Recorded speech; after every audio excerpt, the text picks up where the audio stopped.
Viewers, and welcome back to the Self-Made Auto Channel. We're outside in a 2008 Chevrolet. It's a big half-ton. She's got roly-poly windows and manual four-wheel drive. And apparently, the airbag light is out of there. It just popped on. Service airbag, it says. It also says service TPMS system. But he wants us to take a peek at the airbag light. And typically on these Chevys, the front impact sensor is usually the fault, but we're not going to assume. We're going to pull in, take a look at it, see what it is. Usually they're physically broken, corroded. So I grabbed our Bosch ADS 625. We've got that plugged in. We're going to pull codes out of the airbag module here and see what we see. I imagine it's going to be a front end sensor, and sure as heck it is. Now it's just a matter of figuring out which one. So B0084-00, front end sensor number 2. Let me get some factory service data up here, and we'll see which, if that's left or right. I think it's left is number 1, right is number 2. These are typically physically broke, so usually it doesn't really require much, diagnostic work. Here we go. So it was right. Lucky guess. 0084 does have to deal with the right front impact sensor. So we'll just put it up on a lift and we'll have a look at it. Lots of codes these can throw, a lot of different suffixes. The 000F, 39. A lot of times you'll see these come in the shop and you'll have the 0084, 83 with the 3A after it. Now, if you see that, I bet about 90% of the time it has a dormant sensor on it. So if you buy an aftermarket sensor, they're absolute garbage. Don't even waste your time or money. Just get the OEM sensor for these.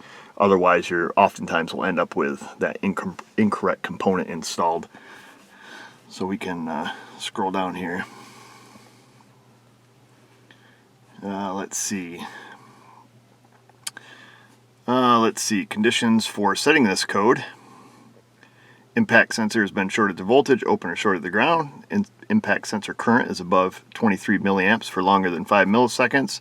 Or the airbag module does not receive a message from the impact sensor for more than 375 milliseconds. So it's constantly looking for it, and I believe, this current sensing thing here, I believe that these talk by regulating current back to the airbag module.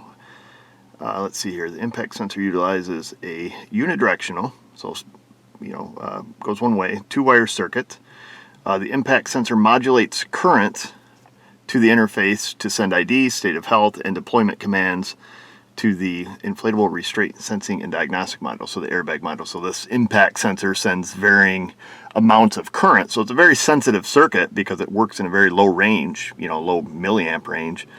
The SDM serves as a power source and ground for the impact sensor. So the airbag module is the power and ground that's sent to the front impact sensor. When the ignition is turned on, input power from the airbag module is first detected. The impact sensor responds by performing an internal diagnostics and sending an ID to the airbag module. The airbag module considers the ID to be valid if the response time is less than 5 seconds. The impact sensor continually communicates a status message to the airbag module, which determines if a fault is present in the impact sensor circuit. So it continually is checking to say, hey, I'm here and I'm okay. And then a couple seconds later, hey, I'm still here. And that goes on forever until it's like, hey, I'm not here. Then boom, your little light pops on. And here we are. When a fault is detected, the airbag module may reset the impact sensor up to 2 times by removing and reapplying power to it. If the fault is still present, the airbag module will set a code. So here we are. It must have done its little thing. It's checked it a couple times.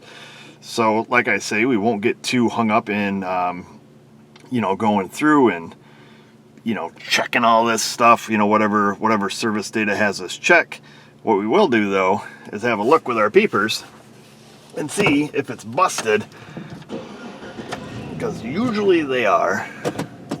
The Northeast is kind of rough on stuff. And these sensors are all plastic, except for the bolt that runs through them. And that's usually where the problem lies. Alright, let's see here, folks. Oh, yeah. He snapped. It's kind of in a difficult spot to see. you folks. We're gonna take it and unplug it. Let me go get some tools. This one here is broke right in half. One on the left side is not looking much better. We'll get it unplugged. The connector looks beautiful, so that's good. We don't have any green pus in that. However, now these bolts are typically lock-tighted. They usually come out harder than a mother all the way to the end.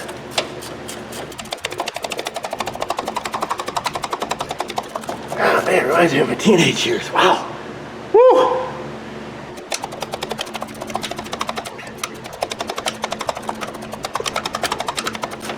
There she goes. Winding me down, baby.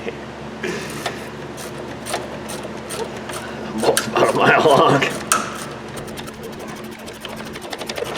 There we are. And there she is. Nice and crusty. Let's get her down where we can have a gander. So there it is.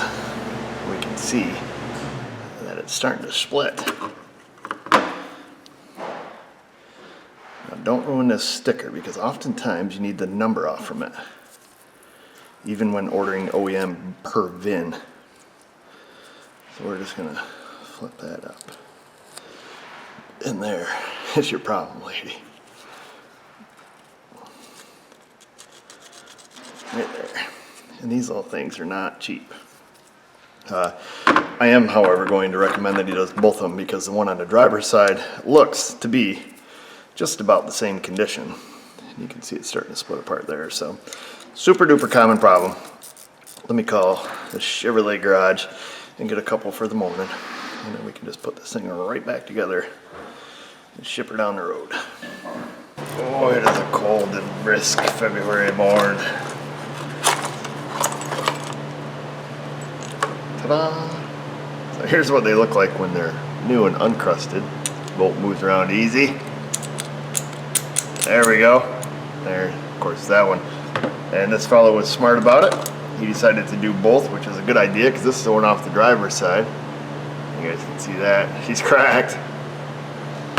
Cracked and crusty, like my finger.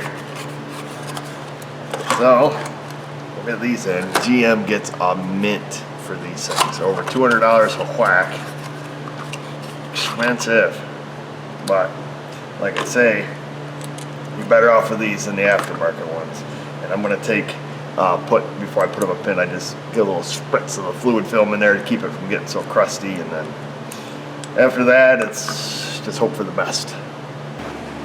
Well, there you have it, folks. There's the right side, and there's the left side, all installed. Now we should be able to set it down. These codes usually self-clear because, as you remember in the first part of the video, we talked about how it does its own diagnostics.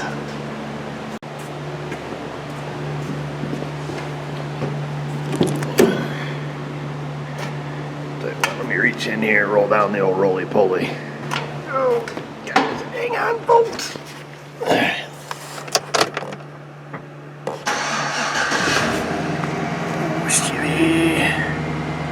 She's blinking and still blinking, and it's out.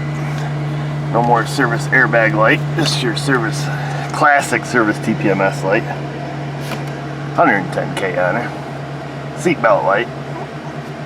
We'll shut her off. We'll go key back on. Turn off the auto headlights. We'll go over to our scan tool. And we'll see what the survey says.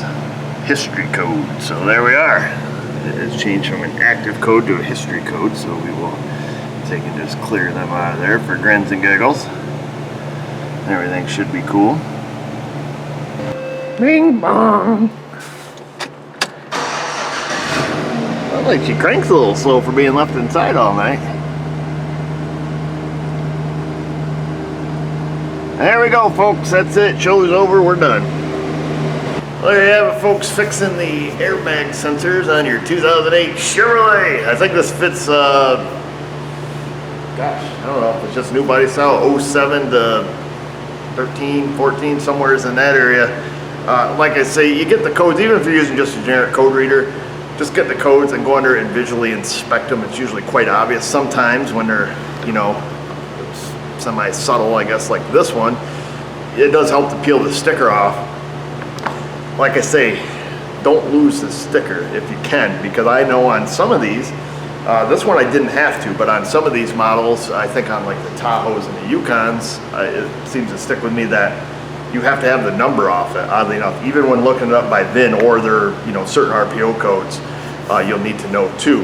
And I want to say some of them were specific left to right, if I recall.